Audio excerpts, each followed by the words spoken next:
பேச முடியல, வாய் நடுங்குது. இந்த மாதிரியான ஒரு இடத்துல இங்கே நைட்டு டென்ட்டு போட்டு படுத்து தூங்கி ஸோ சஹாரா பாலைவனத்தில் சன்ரைஸ் பார்க்குறதுக்காக அப்படியே வெயிட்டிங்கில் நிற்கிறோம். ஃபுல்லாக யாருமே கிடையாது. ஹாட் ஸ்ப்ரிங்கா ரொம்ப சூடாக இருக்குன்ற பாருங்கள், இவர் கலருக்கு அப்படியே செவந்துருச்சு.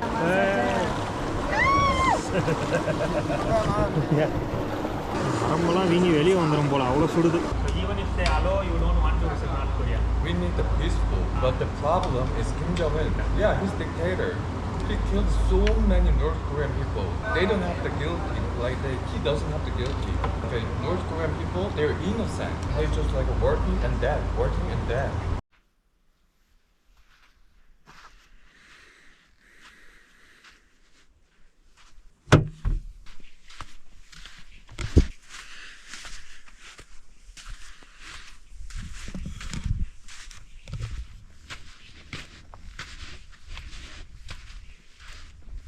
இந்த பேரில் தான் நைட்டு படுத்துருந்தோம்.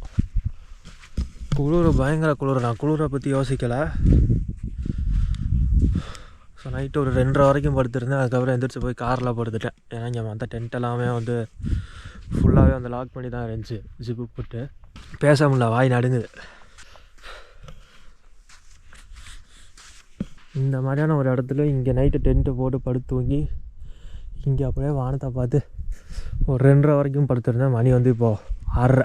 ஸோ ஒரு 4.5 மணி நேரம் இங்கே தூங்கலை. கொஞ்சம் நேரம் படுத்துருந்தோம். அதுக்கப்புறம் சும்மா வேடிக்கை பார்த்துட்டு அப்படி இதில் ஒரு 4.5 மணி நேரம், காருக்குள்ளே ஒரு 4.5 மணி நேரம். 4.5 மணி நேரம், அது ஒரு 4 மணி நேரம். அந்த ஒரு 7-8 மணி நேரம். நேற்று நைட்டு ஒரு 10-10:30லேருந்து காலையில் 6-9 மணி நேரம் ஆகுதா, 6:30.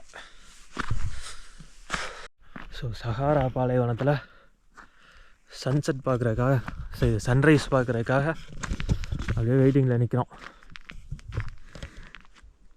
யாருமே எந்திரிக்கல, 2 பேர் தான் எந்திரிச்சிருக்கான் மொத்தமே. ஸோ அப்படியே அங்கே படுத்து தூங்கிட்டு ஃபுல்லாக யாருமே கிடையாது. அங்கே ஒரு காரு, அது வேறு குரூப்பு. ஸோ இங்கே ஃபுல்லாக இது பண்ணிட்டு இங்கே ஒருத்தவங்க தூங்குறாங்க, அங்கே ஒருத்தவங்க தூங்குறாங்க. அதெல்லாம் வேலை பார்க்குறவங்க. ஸோ வந்து டூரிஸ்ட் எல்லாமே வந்து டென்ட்டில் தான் தூங்குனாங்க. அது நடுங்குது வாய். ஸோ அப்படியே இங்கே சன்ரைஸ் பார்ப்போம்.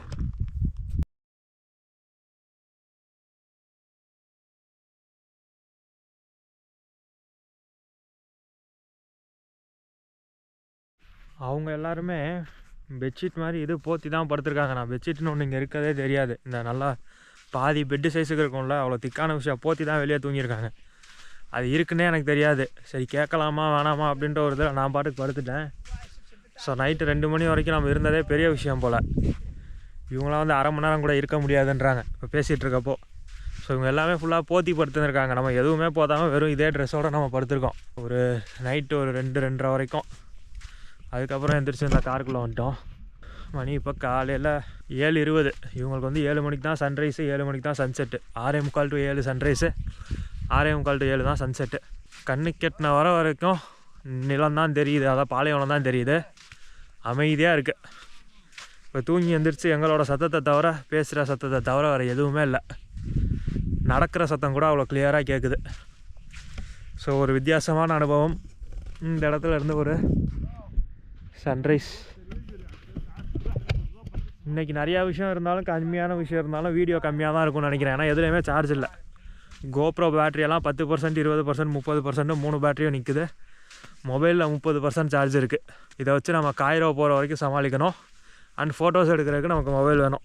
அங்கே ஒருத்தர் என்ன சன்ரைஸ் பார்த்துட்ருக்காரு பாருங்கள், அவர் சைனாக்காரு. இங்கே உட்காந்து கேர்ள் ஃப்ரெண்ட்டை பேசிகிட்டு இருப்பார், அவர் கொரியாக்காரு. காலங்காத்தால் எந்திரிச்சு சன்ரைஸை காமிச்சாச்சு லைவாக வீடியோ காலில். இவங்களுக்கு மட்டும் எங்கேருந்து டவர் கிடைக்கும் தெரில. டவர் கூட இவங்களுக்குலாம் கிடச்சிரும் போல். நமக்கு டவர் கூட கிடைக்க மாட்டுது, சதி பண்ணுது. பிரேசிலியன் கேர்ள் ஃப்ரெண்டாக இன் சவுத் கொரியா. அவங்களுக்கு மட்டும் டவர் இருக்குது, நமக்குலாம் டவர் இல்லை. ஆனால் அவரும் நான் யூஸ் பண்ணுற அதே ஆரஞ்சு சிம் தான் யூஸ் பண்ணுறாரு. அதாவது அவருக்கு இன்டர்நெட் வருது, எனக்கும் டவர் இருக்குது, இன்டர்நெட் வருது, எனக்கு இன்டர்நெட் வரல. ஏன்னு தெரில. அவர் வீடியோ கால் பண்ணுற அளவுக்கு இன்டர்நெட் வருது. அங்கே ஒருத்தர் ஃபோட்டோ எடுத்துகிட்ருக்காரு பாரு. ஸோ இன்றைக்கி எவ்வளோ வீடியோ இருக்குன்னு தெரில. பேட்ரி எந்த அளவுக்கு இருக்கோ அந்தளவுக்கு வீடியோ இருக்கும். ஸோ மற்ற விஷயங்களை நம்ம அப்படியே கிளம்பிட்டு பார்ப்போம். இன்றைக்கி இந்த நியூ ஒயிட் டெசர்ட் அப்படின்னு சொல்லிட்டு பார்க்கணுன்னு சொன்னாங்க. இதுதான் நியூ ஒயிட் டெசர்ட்டாக. இதில் இன்னும் டெப்த்தாக போக போகிறோம் போல் எக்ஸ்ப்ளோர் பண்ணுறதுக்கு. அப்புறம் பிரேக்ஃபாஸ்ட்டு, சன்ரைஸு, இந்த நியூ ஒயிட் டெசர்ட்டு. அப்புறம் இன்னொரு விஷயம், ஏதோ இந்த மாதிரி ராக் ஃபார்மேஷன்ஸில் ஏதோ ஒரு வேறு விதமான ராக் ஃபார்மேஷன்ஸ் இன்னொரு ஐட்டம். ஸோ பார்த்துட்டு இந்த ட்ரிப்பை வந்து முடிச்சுப்போம். இன்றைக்கி வந்து லஞ்ச் வந்து இவங்க ப்ரொவைடட் கிடையாது. இன்றைக்கி வந்து பிரேக்ஃபாஸ்ட்டோட இவங்களோடது முடிஞ்சு. ஸோ பிரேக்ஃபாஸ்ட் முடிச்சுட்டு ஒரு 2-3 ஆக்டிவிட்டீஸ், அதாவது இந்த நியூ ஒயிட் டெசர்ட்டும் ஒரு சில விஷயங்களும் பார்த்துட்டு அப்புறம் நம்ம வந்து காய்ரோவில் விட்டுருவாங்க. 2 கொலம்பியன் கப்பில் ஒரு ஃப்ரெண்ட்ஸு 26-27 இயர் ஓல்டு ஃப்ரெண்ட்ஸ் வந்து கோஸ்டாரிக்காலேருந்து வந்திருக்காங்க. எல்லாம் சவுத் அமெரிக்கா. ஸோ அவங்க 6 பேரும் ஒரு குரூப்பு. நம்ம வந்து 4 பேர், India, China, south Korea, Ecuador. So நம்ம 4 பேரும் ஒரு குரூப்பு. ஸோ அந்த ஈக்குவடாரும் ஸ்பானிஷ் தான். ஸோ எங்கள் 3 பேரை தவிர மற்றவங்க எல்லாம் ஸ்பானிஷில் தான் பேசிகிட்டு இருக்காங்க. நாங்கள் 3 பேர் மட்டும் சப்டைட்டில் இல்லாமல் வேடிக்கை பார்த்துட்டு இருக்கோம். சரியான வியூ. ஓகே, சன்ரைஸ் இதோட முடிச்சுப்போம். அடுத்து என்ன பண்ணுறோங்கிறத அப்புறம் பார்ப்போம். பேட்ரி இருக்கிற வரைக்கும் நான் ரெக்கார்ட் பண்ணுறேன். மார்னிங்.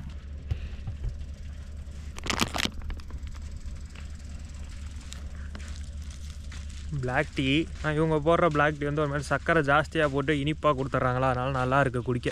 மில்க் டீ அளவுக்கு இல்லை, ஆனால் இவங்க போடுற எல்லா பிளாக் டீலையுமே சுகர் ரொம்ப ஜாஸ்தி போடுறாங்க. அது குடிக்கிறதுக்கு நல்லா இருக்குது. எல்லாம் பல்லு விளக்கி டீ குடிச்சிட்டு பிரேக்ஃபாஸ்ட்டுக்கு வந்து ஹோட்டல் போகிறோம்னு நினைக்கிறேன். அந்த இதுக்கு தங்கியிருக்க இடத்துக்கு தங்கலை, பட்டு போய் திங்ஸை வச்ச இடத்துக்கு. திங்ஸும் நம்ம கூட தான் இருக்குது. என்ன இடத்துக்கு? ரெசார்ட்டு, அவங்க தான் வந்து ஆர்கனைஸ் பண்ணுறது. ஸோ அங்கே இது நேற்று லஞ்சு சாப்பிட்டோம்ல அந்த இடத்துக்கு. பாருங்கள், நார்மலாக டென்ட்டுக்கு வந்து உள்ளே தூங்குறதுக்கே வந்து பார்த்திங்கன்னா பிளாங்கெட் கொடுத்துருக்காங்க. இது ஆனால் நம்ம அதுவே இல்லாமல் தான் வெளியே படுத்துருந்தோம். உள்ளே தூங்குறவங்களுக்கே வந்து டென்ட்டு தேவைப்பட்டிருக்கு. இது டென்ட்டுக்குள்ளே தூங்குறவங்களுக்கே வந்து பிளாங்கெட் தேவைப்பட்டிருக்கு. இப்போ பிளாங்கெட்டே இல்லாமல் நைட்டு 4 மணி நேரம் வெளியே படுத்துருக்கோம். அதுக்கப்புறம் 4 மணி நேரம் காரில் படுத்துருக்கோம். அவர் கொரியன் பர்சன் வந்து கிரேசி மேன் அப்படின்றாரு. குளிர் பயங்கரமாக இருந்துச்சு. அதுவும் ஒரு 4-4:30 மணி போல் காற்று அதிகமாக இருந்துச்சு. அதனால் குளிர் பயங்கரமாக இருந்துச்சு. பிளாங்கெட்டோட எப்படி பிளாங்கெட் இல்லாமல் தூங்குனீங்கன்றாரு. ஒரு 2 மணி 2:30 மணி வரைக்கும் இங்கே பக்கத்தில் நாம் வெளியே இந்த இடத்துல பிளாங்கெட் இல்லாமல் படுத்துருந்தோம். அதுக்கப்புறம் போய் காரில் படுத்திருந்தோம். அங்கேயும் பிளாங்கெட் கிடையாது. இவங்க எல்லாருமே வந்து பிளாங்கெட்டோட தான் தூங்கியிருக்காங்க. டென்ட்டுக்குள்ளே வெளியே எல்லா இடத்துலையுமே. எனக்கு சுத்தமாக ஐடியாவே இல்லை, பார்க்கவே இல்லை. நான் ஃபுல்லாக அந்த வீடியோ காப்பி பண்ணோம், சார்ஜ் இல்லை, அதுக்குள்ளே எல்லா இடத்தையும் இது மெமரி கார்டில் பேக்கப் எடுக்கணும். ஸோ அந்த விஷயத்தில் இருந்தேன்னா நான் சுத்தமாக அந்த பிளாங்கெட் விஷயத்தை நோட்டீஸே பண்ணுறேன். நான் நேற்று தூங்குறப்போ 12:30-1 மணி இருக்கும். 1 மணிக்குமே வந்து நான் இது வச்சுருந்தேன், இந்த ஸ்டார் கேசிங் எடுத்து பார்ப்போம் அப்படின்னு சொல்லிட்டு. ஸோ அந்த ஸ்டார் எடுத்து பார்ப்போம் அப்படின்னு சொல்லிட்டு ட்ரை பண்ணிகிட்டு இருந்தேன்.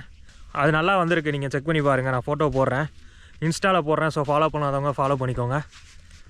ஸோ அதுக்கெலாம் 1:30 மணி வரைக்கும் முழிச்சிருக்க வேண்டியிருந்தது. ஸோ அதை எடுக்கிறதுக்கு அதனால் பிளாங்கெட்டுன்ற ஒரு விஷயத்தையும் நோட்டீஸ் பண்ணல. ஸோ சன்ரைஸில் டீ எடுத்து எங்கே போகிறோங்கிறத அப்புறம் பார்ப்போம். நம்ம இவங்களோடது ஒரு மாதிரி பண்ணு மாதிரி அந்த உள்ள ஒரு ஸ்வீட் ஐட்டம் ஒன்று இருந்து நம்ம வாங்கினோம்ல, முன்னாடி எபிசோட்ஸில் பார்த்துருந்தீங்கன்னா தெரியும். வாங்கினோம் ஒரு கடையில், அதான் அது அவங்க பாக்கெட் பண்ணி வச்சுருக்காங்க. பிரேக்ஃபாஸ்ட்லாம் முடிஞ்சு எல்லாமே எடுத்து பேக் பண்ணிகிட்ருக்காங்க அடுத்த லொக்கேஷன் போகிறதுக்கு. ஸோ இங்கே வந்த வேலை முடிஞ்சு. ஸோ இங்கே முடிச்சுட்டு அடுத்த லொக்கேஷன் கிளம்பியாச்சு. காலையில் இது வந்து டீயும் சின்னதாக அந்த ஸ்நாக் மாதிரியும் அது சாப்பிட்டாச்சு. ஸோ அடுத்து பிரேக்ஃபாஸ்ட்டுக்கு அங்கே நம்ம நேற்று மதியம் லஞ்சு சாப்பிட்ட இடத்துக்கு தான் போகணும். ஸோ போகலாங்க.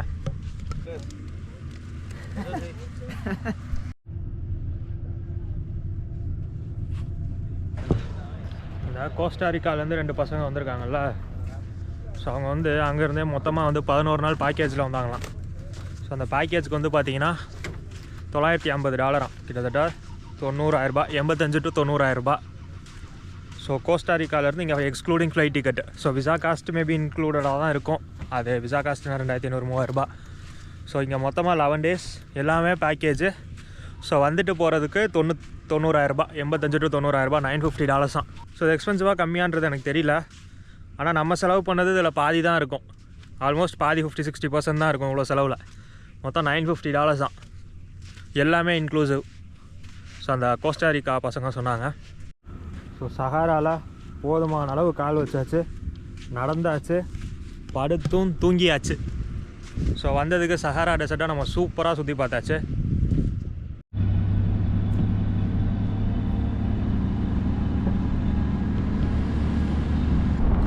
கிளம்பிட்டோங்க கேம்பிங் சைடு விட்டு.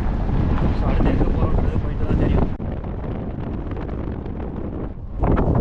பிரேக்ஃபாஸ்ட்டுக்கு போனேன் நேஷனல் ஒயிட் டெசர்ட் நேஷ்னல் பார்க்கில் இருக்கோமா. ஸோ இங்கேருந்து ஒரு நேஷ்னல் பார்க் இருந்தார். ஸோ அங்கே போகிறோம். ஸோ போயிட்டு அதை பார்த்துட்டு chicken rock and mutton rock தான் பார்த்துட்டு அதுக்கப்புறம் ஹாட் ஸ்ப்ரிங் போயிட்டு அதுக்கப்புறம் ஹோட்டல் சமாளிப்போம். ஸோ இது சிக்கன் ராக்காங்க. பேர் வேறு என்னவா இருக்கும், பார்க்குறதுக்கு அந்த மாதிரி இருக்குது, அதனால் அப்படி இருக்கும். தான் கோழி மாதிரி இருக்குல்ல, அதான் ரீசனாக இருக்கும்.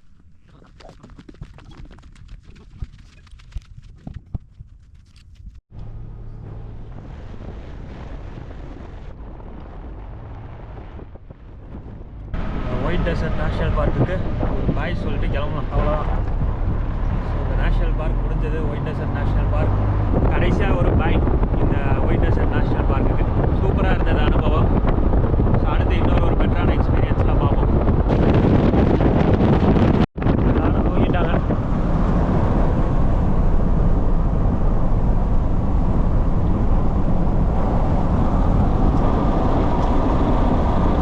எல்லாம் பயங்கரமான தூக்கம். நேற்று பயங்கர குளிரான். ஆனால் எல்லாம் டென்ட்லேயும் வெளியே வந்து பிளாங்கெட்டோடு படுத்து சரியாக தூங்கலான்றாங்க. நம்மளை என்ன சொல்கிறது. இன்னும் அந்த டெசர்ட்டெல்லாம் தாண்டி நம்ம தங்கியிருக்க இடத்துக்கு போகிறதுக்கு இன்னும் 1 மணி நேரம் பயணம் இருக்குங்க. நம்ம ஆல்ரெடி ஒரு 1 மணி நேரம் பயணம் பண்ணிட்டோம். இன்னொரு 1 மணி நேரம் 2 மணி நேரம் பயணம். ஸோ 7 மணி நேரம் நம்ம, அதாவது 5 மணி நேரம் நம்ம காய்ரோலேருந்து இங்கே வந்தது போக 5.5 மணி நேரம். 2 மணி நேரம். பிளாக் டெசர்ட்டுக்கு தூரம் வந்து 1 மணி நேரம், அங்கேருந்து ஒயிட் டெசர்ட்டுக்கு 1 மணி நேரம். ஸோ 2 மணி நேரம். திரும்ப ரிட்டர்ன் போகிறோன்னா ஒயிட் டெசர்ட்லேருந்து 2 மணி நேரம் அந்த வில்லேஜுக்கு, அங்கேருந்து காய்ரோவுக்கு 5.5 மணி நேரம். அவ்வளோ தூரம் நம்ம ட்ராவல் பண்ணுறோம். ஸோ லைக் பண்ணிட்டு பாருங்கள், சப்ஸ்கிரைப் பண்ணிவிட்டு பாருங்கள். கமெண்ட் செக்ஷனில் நீங்கள் என்ன நினைக்கிறீங்கிறத சொல்லுங்கள்.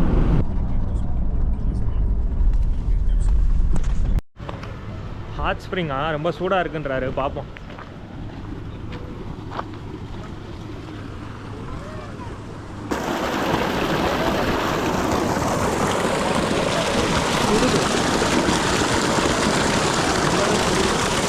சுடுது, ஆனால் குளிக்கிற அளவுக்கு தான் இருக்கும். உள்ளே இறங்குற அளவுக்கு தான் இருக்கும்.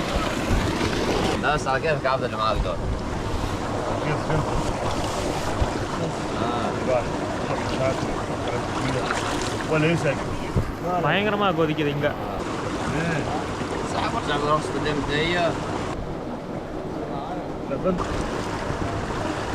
ஃபுல் டயர்டுங்க. இவ்வளோ தூரம் வந்தது. மேலே பாருங்க, இவர் கலருக்கு அப்படியே செவந்துருச்சு.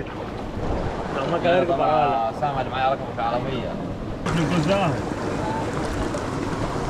சூடாக தான் இருக்கு.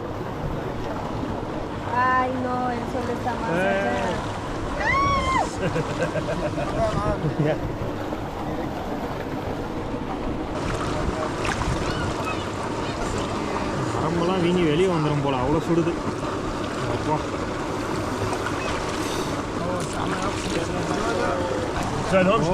போட்டால் மொத்தமாக வெந்துடும், அவ்வளோ சூடாக இருக்குது. இந்த தண்ணி இங்கே இருக்க ரெசார்ட்டில் இருக்கவங்களுக்காக போகலாம்.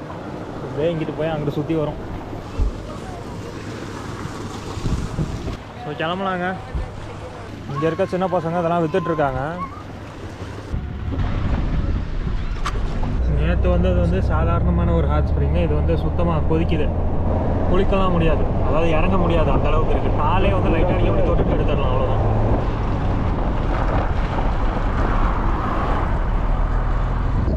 இந்த ஊர் பேர் பவிட்டிங்க.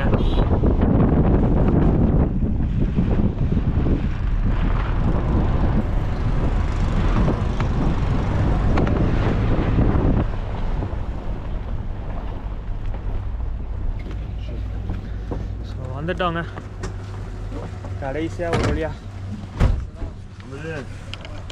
இந்த கிளம்புன கிராமத்துக்கு திரும்ப வந்துட்டோம். शुक्रिया शुक्रिया. வந்தோடனே எல்லோரும் சார்ஜரை தான் தேடுறாங்க. எல்லாருக்கும் வேணும். நானும் போய் எல்லாத்தையும் சார்ஜ் போட்டுட்டு சாப்பிட்டுட்டு நம்ம இங்கேருந்து கிளம்புவோம். ஸோ ஈஜிப்டில் நம்மளோட கடைசி எக்ஸ்பீரியன்ஸ் முடிஞ்சது. இன்றைக்கி டயர்டாக இருக்கனால இன்றைக்கி ஃப்ளைட் ஏற வேணாம், நாளைக்கு ஃப்ளைட் பார்க்கலான்னு பார்த்துட்ருக்கேன். பார்ப்போம், இன்றைக்கா நாளைக்கான்னு தெரியல. இன்றைக்கி ரெஸ்ட் எடுக்கலான்ற மைண்ட் செட்டில் இருக்கேன். இன்றைக்கி வந்து சனிக்கிழமை, நாளைக்கு ஞாயிற்றுக்கிழமை ஃப்ளைட் ஏறும். பகலில் இருக்கான்னு பார்த்துட்டு பகலில் முடிஞ்சால் ஏறும். ஒரு நாட்டுக்காவது பகலில் போகலான்னு பார்க்குறேன். ஃப்ளைட் வந்து பகலில் அமையவே மாட்டுது, அதாவது கம்மியான காஸ்ட்டில். ஸோ நாளைக்கு பகலில் போக பார்ப்போம். ட்ரை பண்ணுவோம், இல்லாட்டி நைட்டு தான் போகணும். நம்ம நாளைக்கு போக ட்ரை பண்ணுவோம். இன்றைக்கி போய் ரெஸ்ட் எடுப்போம் காய்ரோவில். இருக்க ட்ரெஸ் எல்லாம் அங்கேயே வந்து லாண்ட்ரி போட்டு ஒரு நாள் காஞ்சிரும். ஸோ ஜோர்டனில் எல்லாமே எக்ஸ்பென்சிவாக இருக்கும். இங்கேயே காய போட்டு ஸோ லாண்ட்ரி எடுத்துகிட்டு நம்ம வந்து லாண்ட்ரி எல்லாமே அங்கேயே போட்டு ஹாஸ்டல்லே இருக்குது. ஸோ இன்றைக்கி நம்ம இது போடுறதெல்லாம் எல்லாம் மண். ஸோ இதெல்லாம் லாண்ட்ரி போட்டுட்டு நம்ம அடுத்து என்னன்னு பார்ப்போம். நாளைக்கு கிளம்புற மாதிரி இருக்கும். ஸோ நாளைக்கு பார்ப்போம். நம்ம இதுக்கு செலவு பண்ணியிருக்கிறது கிட்டத்தட்ட 8100 + 400 8500 ரூபா. அது கூட சாப்பாடுக்கு ஒரு 8800 8900 9000 ரூபாங்க. ஸோ மொத்தமாக நம்ம சாப்பாடுலேருந்து டிப்ஸ்லேருந்து இந்த பேக்கேஜுக்கு மொத்தமாக நம்ம காய்ரோ டு காய்ரோ மொத்தமாக 9000 ரூபாய் செலவு பண்ணியிருக்கோம். ஸோ 9000 ரூபாய்க்கு நல்ல எக்ஸ்பீரியன்ஸ். ஸோ இது வரைக்கும் செலவு பண்ணதில் பெஸ்ட்டான $90 இந்த போன நம்ம 3 நாடுகளில் அப்படின்னு பார்த்தோம்னா இந்த இது. ஸோ எல்லா பைசாவுமே வந்து ஒர்த்து. இது வந்து சுற்றி பார்க்குறதுக்கு ரொம்பவே நல்லா இருந்தது. ஸோ வந்தீங்கன்னா நீங்கள் மறக்காமல் இதை ட்ரை பண்ணுங்கள். ஸோ கண்டிப்பாகவே வந்து இதை பார்க்கலாம். டயர்டாக இருக்குது, சாப்பிட்டுட்டு பார்ப்போம். If they allow, you don't want to visit North Korea. So even if they allow, you don't want to visit North Korea. Still dictatorship is there. Well, we need the peaceful, but the problem is Kim Jong-un. Dictator. Yeah, he's dictator. He killed so many North Korean people. They don't have the guilty, he doesn't have the guilty. You know that, North Korean people, they're innocent. They know nothing. They're just working and dead. சாப்பிட்டுட்டு இருக்கும்போது நிறையா விஷயம் மாறி மாறி பேசிகிட்டு இருந்தோங்க. அப்போ இந்த south Korean person வந்து நார்த் கொரியா பற்றி சில விஷயங்கள் சொன்னார். கேட்கவே ரொம்ப அதிர்ச்சியாக இருந்தது. சவுத் கொரியாவில் வந்து மொத்தம் 1.5 வருஷம் வந்து மேண்டட்டரியாக மிலிட்ரியில் வந்து இருக்கணுங்க. அவங்க பாப்புலேஷன் கம்மின்றனால எல்லாருமே 1.5 வருஷம் மிலிட்ரியில் இருக்கணும். ஆனால் இவர் வந்து அதில் இன்ட்ரெஸ்ட் அதிகமாக இருந்தனால சுமார் 4 to 5 வருடம் வந்து மிலிட்ரியில் இருந்தாராம். ஸோ அந்த மிலிட்ரி அனுபவங்களை பற்றிலாம் சொல்லிகிட்டு இருந்தார். அப்போ அவர் நார்த் கொரியா பற்றி கேட்கும்போது அவர் சொன்னதை கேட்டிருப்பீங்க. மக்கள்கிட்ட எந்த ப்ராப்ளமும் இல்லை, மக்கள் வந்து ரொம்பவே இன்னசென்ட்டு, அவங்களுக்கு வந்து வேறு ஆப்ஷனே இல்லை. இன்னசென்ட் பீப்புள் இவர் பாட்டு கண்ட மணிக்கு கொண்டுக்கிட்டே இருக்கார் லீடரு. மக்கள் என்ன பண்ணுவாங்க, அவங்களுக்கு வந்து வேலை பார்க்குறாங்க இறந்து போகிறாங்க, வேலை பார்க்குறாங்க இறந்து போகிறாங்க, இதே தான் அவங்க வாழ்க்கையாக இருக்குது. அவங்க ரொம்ப பாவம், கொல்றதை பற்றி வந்து ஒரு கில்ட்டே இல்லை லீடருக்கு, அதாவது நார்த் கொரியா லீடருக்கு அப்படின்ற மாதிரி சொன்னார். அதை சொல்லிவிட்டு இன்னொரு திடுக்கிடும் விஷயமா என்ன சொன்னார் அப்படின்னா, சவுத் கொரியாவில் வந்து பார்த்திங்கன்னா 1.5 வருஷம் வந்து மேண்டட்டரி மிலிட்ரியாம்.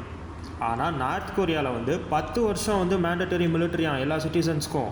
நீங்கள் யோசிச்சு பாருங்கள், இப்போ ஒரு 20 வயசுலேருந்து 30 வயசு வரைக்கும் 10 வருஷம் மிலிட்ரியில் இருக்கணும், இல்லை 22லேருந்து 32 வரைக்கும் இருக்கணும், இல்லை 25லேருந்து 35 வயசு வரைக்கும் இருக்கணும் அப்படின்னா ஒரு மனுஷன் தான் வாழ்க்கையில் உழைக்கக்கூடிய அந்த ப்ரைம் டைமோட 10 வருஷம் வந்து மிலிட்ரியில் போயிடுது.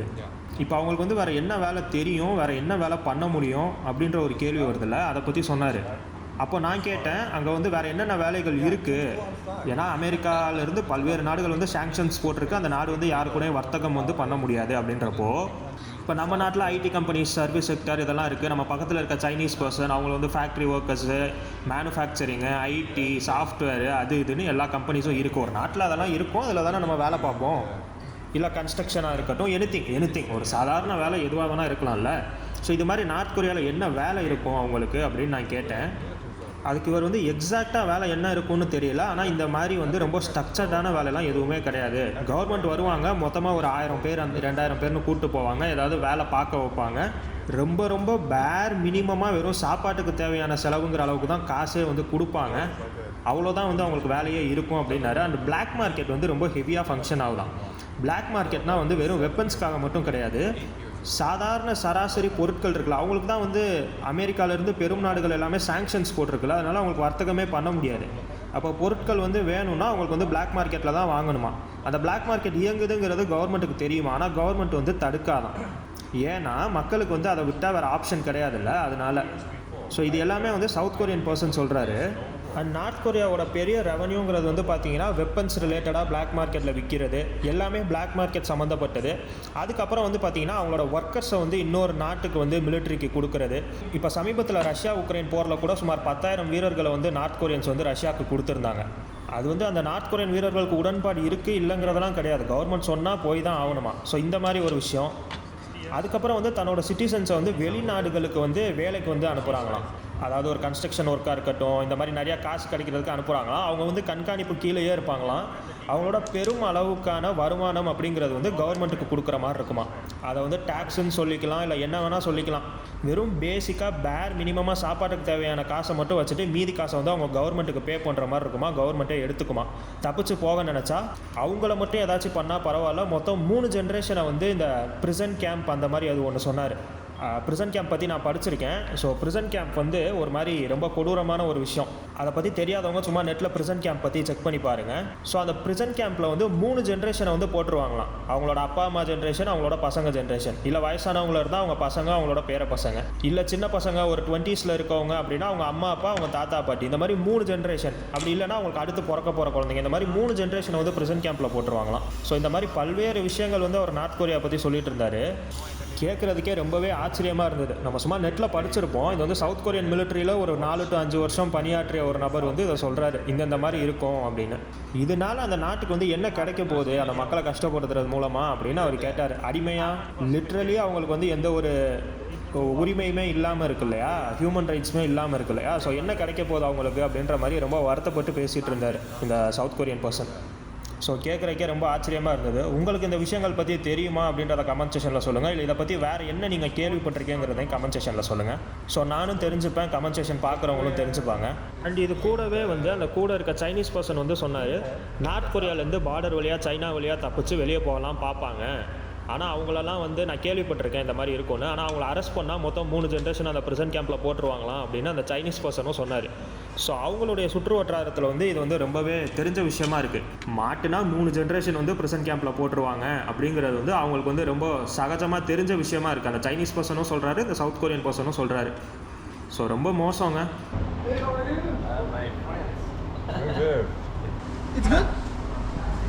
Not good. What the fuck is this? No. No? Of course not. What is that?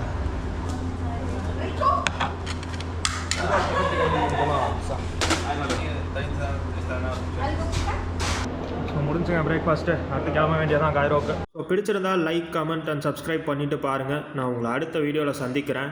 ரொம்ப புதுவிதமான அனுபவம். Miles to go. பை.